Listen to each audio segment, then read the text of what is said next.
direct melting process, so even the Himalayas, with which you surely also mean Mount Everest, whose masses of ice and snow will have melted away approximately by the year 2030, if the warming process still rises further. As I already explained at an earlier date, however, two factors are involved in this process approximately equally. On the one hand, the Earth person, with his senseless destruction of the environment, etc., and, on the other hand, the normal processes of nature, through which periodic, planet-wide climate changes are caused, which are acute in the present and near future time and will further spread. Billy says so not just the person alone cause the changes, even though certain know-it-tales, devil-in-the-wall painters and certain sectarians, etc. gladly impute the fault solely to the earthlings. This is clear, but there are always people who maintain some nonsense, like the man who was recently with me and who wanted to fool me into believing that if one could travel through the universe at very high speed, then visually the stars would stretch in length like luminous strips. It wasn't possible for me to make it clear to him that this is not the case and that I myself had experienced on the great journey that the stars retain their form and that even all target stars center themselves in the central visual field in a bluish color when one flies toward them at great and even faster than light speed, while the distant stars located at the edge of the field of view are practically preserved in such a way as they present themselves in the normal viewing form. Quetzal says you should be lenient towards these people, for on the one hand, they cannot understand these things yet and cannot grasp them because they lack the necessary knowledge for this, and on the other hand, they also could not gain appropriate experiences, like you did, through an authoritative experience. Billy says with which you are, indeed, right. But I still don't understand that such people can just stubbornly persist in their stupid or even false assumption-based assertions, without taking into consideration or reflecting upon any other explanations, etc. But now, something else. Dr. Gross, whom I've known since my youth and who always gave me the necessary medications that I took on my travels in the Near and Middle East, has asked me, since he knows about my contacts with you, what can be done about impotence in men, in order to remedy this. In addition, everything connected to the realization of the increasingly appearing impotence would also interest him. As a doctor, you can surely tell me a few things about this, right? Quetzal says the increasingly appearing impotence in terrestrial man, as a rule, traces back to his own misconduct, which is based in the fact that one sits for too long with closed or laid together legs on chairs or in vehicles and aircraft or on bicycles and motorcycles, etc. Also too tight underwear and overlinens, by which I mean trousers, contribute to impotence, and to be sure, by sitting for too long with folded or crossed legs as well as by sitting on saddles and cushions of vehicles and on all kinds of other seats. The testicles of men are heated in such a way that it very harmfully affects the stability and vitality of the sperm cells, which are impaired by the too great heat to such an extent that they die out. Also much too warm baths and too hot showers contribute in this way to impotence in men.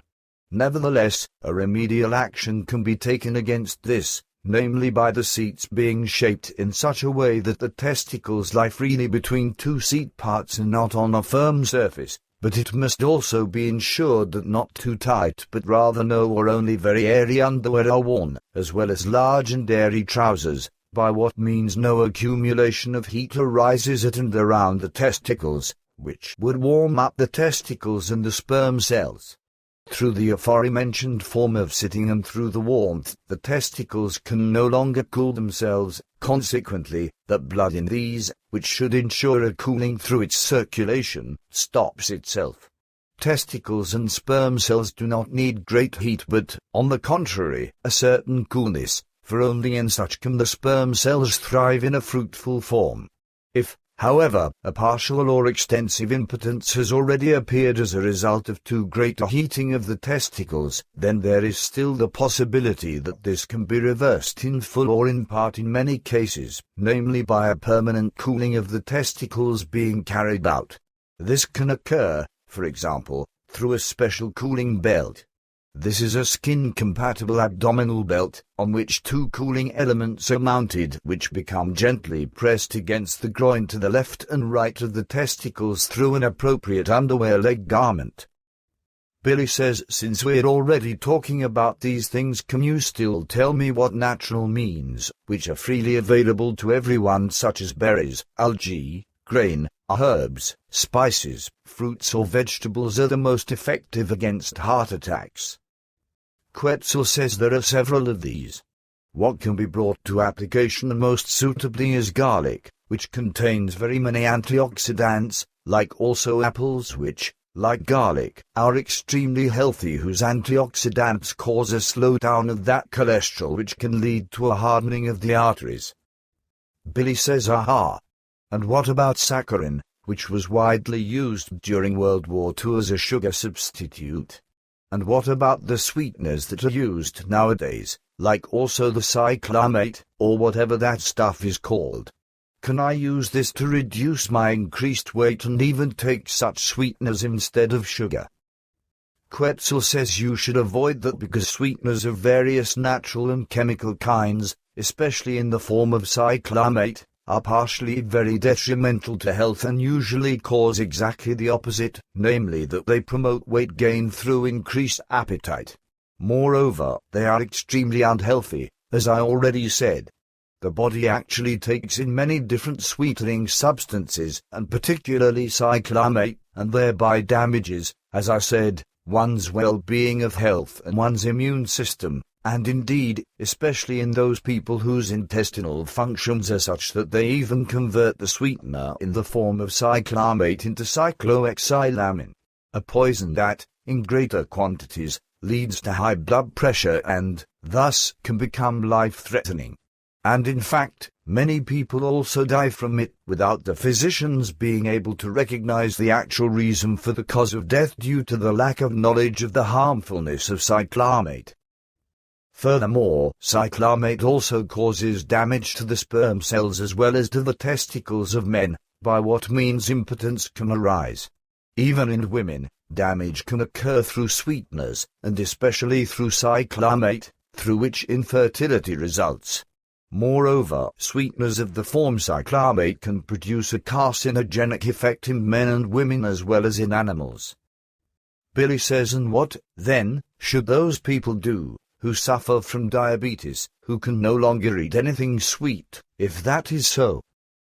Quetzal says there are completely natural and healthy sweeteners of plants, berries, fruits, and vegetables, which are safe for diabetics, but it must be ensured that they actually are harmless, because some herbal sweeteners are also more or less harmful to health and the general well-being as well as to the immune system. Billy says one would have to know these plants, etc. Quetzal says they are well known, therefore, they don't have to be mentioned specifically. Billy says once again, aha. Then once again, I want to return to what some people claim in reference to a second and third moon of the Earth. Kathein and Meier showed me the nearer and further surroundings of the Earth, but I saw nothing of another moon.